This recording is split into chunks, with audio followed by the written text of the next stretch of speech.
You planned for a year, executed perfectly, but only 100 users came instead of 10,000. Here is what actually happened. I am Piyush. I have spent last couple of years inside early stage startups, not from outside, inside the company at a strategy level as a product and growth specialist. And I've watched this exact moment happen multiple times, up close, even in a B2C FinTech startup. And I want to tell you what exactly happened. Because the first thing the founder reaches out for is the wrong answer, and that's an expensive one. The first thing you will think, it's a marketing problem. It isn't.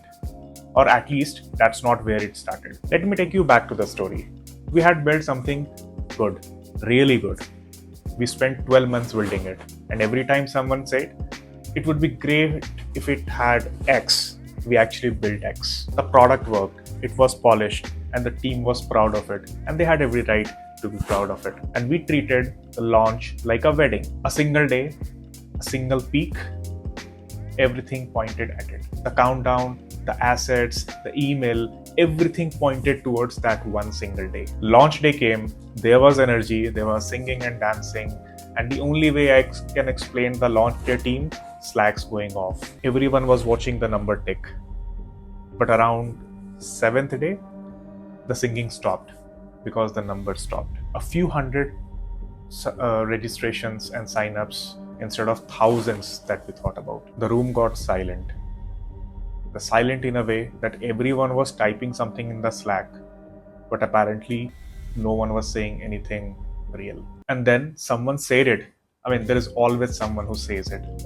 I think we need more marketing to make it successful. Now, I want to be fair to that sentence because I myself have said some version of that at some point in time, that we need more marketing. It just feels right. It just feels productive. And there are at least 3 things about it which makes saying this right at that given point in time. 1, it doesn't blame the product. No one in the room at that moment wants to listen that the very product that they have spent months building was built on a wrong assumption. So the product is safe. Second, it is doable. We can run more ads, we can create more content, we can have an agency by Friday. Suddenly, a terrifying, vague moment got converted into a to-do list because we now have things to do. Founders love to-do list. Why? Because a to-do list gives them a sense of control. Number 3, and this is the most dangerous one, it keeps you busy.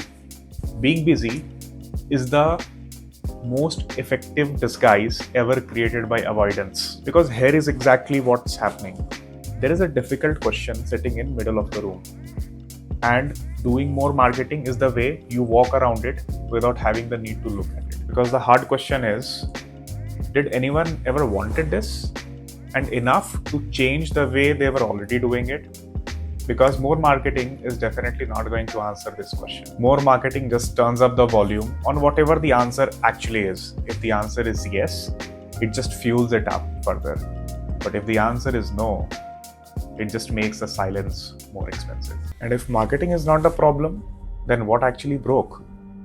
3 things. And interestingly, none of them broke on the day of launch, but actually way back. On the launch day, they just showed up that it was broken. 1, you built something even before understanding the demand signal. Someone told you that the idea sounded interesting. It could have been your friend, your WhatsApp group, maybe some early users, and you thought that's a validation. No, it was not. Oh, this sounds interesting, and I will actually pay for this and change the way I currently work today. Both are different universes in themselves. One is politeness, the other is actual demand. And the gap between them is where most of the startups die. Second, you treated launch as a single day, not as a system. Launch isn't a single day, it's a muscle. And founders who win don't ask, how do I make my launch massive? But rather, they ask, how do I get first 100 users who might be facing this problem? And how do I reach out to them? How do they come on the platform and uses our platform?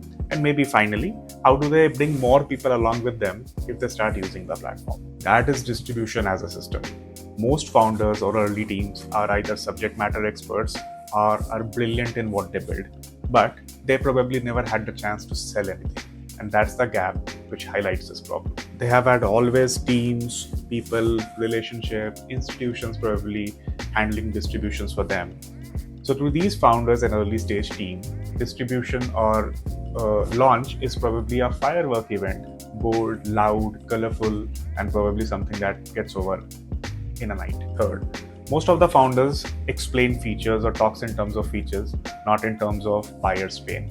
You can explain very well what all your product can do, but very few founders can actually explain what difficult their users face if they don't use the product. And that's the difference which makes everything volatile for some founders and certain for the other set of founders. And if you can't learn to say that in buyer's own word, your landing page will not convert, probably your first sales call will not convert. In short, nothing will convert. Not that the product is bad, but the translation is missing. And underneath all these three, the demand signals, the systems, and the translation, there was a single root cause that you never specified who this product is for. And that's the thing, doing more marketing will never fix. It's a confession that you don't know who your buyers actually are, and no amount of marketing budget can solve this problem for you. So here is the reframe I want you to walk away with and note this down. The launch doesn't test your marketing, it tests your assumption.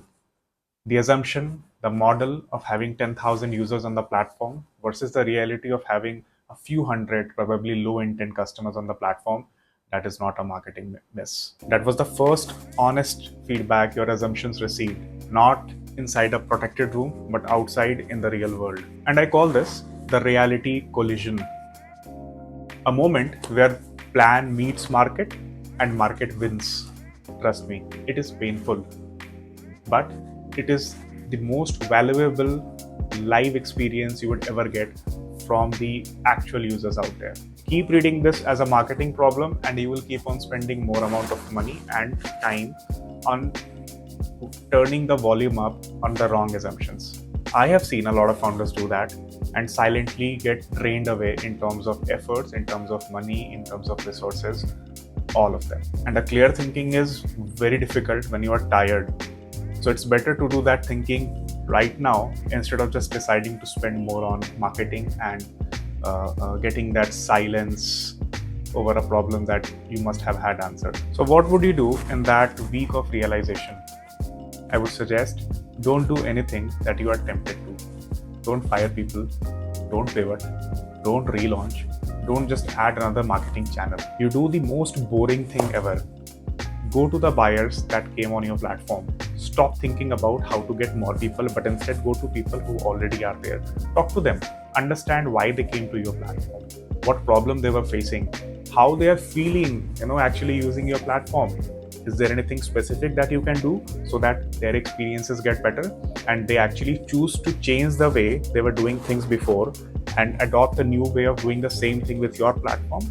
And get very specific answers there. I'm not going to run the full framework here because that's honestly a very different conversation altogether.